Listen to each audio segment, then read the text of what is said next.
Hello friends, ಇದು ಭಾನುವಾರದ mini vlog ಆಗಿರುತ್ತೆ. ಮನೆಯವರೆಲ್ಲರೂ ಕೂಡ ಬೆಳಗ್ಗೆನೆ ಬೇಗ ರೆಡಿಯಾಗಿ ಇಲ್ಲಿ ದೇವಸ್ಥಾನಕ್ಕೆ ಅಂತ ಹೊರಟಿದ್ದೀವಿ. ಏನು ವಿಶೇಷ ಅಂತಂದರೆ, ವರಮಹಾಲಕ್ಷ್ಮಿ ಹಬ್ಬ ಎಲ್ಲ ಮುಗಿಸ್ಕೊಂಡಾದ್ಮೇಲೆ ಭಾನುವಾರ ಎಲ್ಲರೂ ಕೂಡ ಫ್ರೀ ಆಗಿದ್ವಿ. ಸೊ ಹಾಗಾಗಿ ಇವತ್ತೇ ದೇವ್ರ ಮಡ್ಲಕ್ಕಿನ ಕೊಟ್ಟು ಪೂಜೆ ಮಾಡಿಸ್ಕೊಂಡು ಬರೋಣ ಅಂತ ಅಂದ್ಬಿಟ್ಟು ಗೊರವನಹಳ್ಳಿ ಲಕ್ಷ್ಮೀ ದೇವಸ್ಥಾನಕ್ಕೆ ಬಂದಿದ್ದೀವಿ. ನಾವು ಭಾನುವಾರ ಬಂದಿದ್ದರಿಂದ ದೇವಸ್ಥಾನ ಸ್ವಲ್ಪ ಮಟ್ಟಿಗೆ ರಶ್ ಇತ್ತು ಅಂತ ಹೇಳ್ಬೋದು. ಹಾಗಂತ ದರ್ಶನ ಏನು ತುಂಬಾ ಲೇಟ್ ಆಗಲಿಲ್ಲ.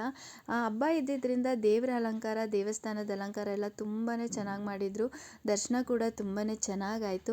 ಇದೆಲ್ಲ ಮುಗಿಸ್ಕೊಂಡು ಹೊರಗಡೆ ಬಂದು ದೇವರಿಗೆ ಈಡ್ಗಾಯಿ ಎಲ್ಲ ಹೊಡೆದು, ಹಾಗೆ ಮಕ್ಕಳು ಕೂಡ ಅಂಗಡೀಲಿ ಸ್ವಲ್ಪ ಶಾಪ್ ಮಾಡಿದ್ರು. ಇದಾದಮೇಲೆ ಊಟದ ಟೈಮ್ ಆಗಿದ್ದರಿಂದ ಅಲ್ಲೇ ದೇವಸ್ಥಾನದಲ್ಲೇ ಊಟ ಮಾಡ್ಕೊಂಡ್ವಿ. ಅನ್ನ, ಸಾಂಬಾರು, ಪಾಯಸ, ಕೋಸಂಬರಿ ಎಲ್ಲ ತುಂಬಾ ಚೆನ್ನಾಗಿತ್ತು. ತುಂಬ ವರ್ಷಗಳ ನಂತರನೇ ನಾನಿಲ್ಲಿ ದೇವಸ್ಥಾನದಲ್ಲಿ ಪ್ರಸಾದನ ತಿಂದಿತ್ತು.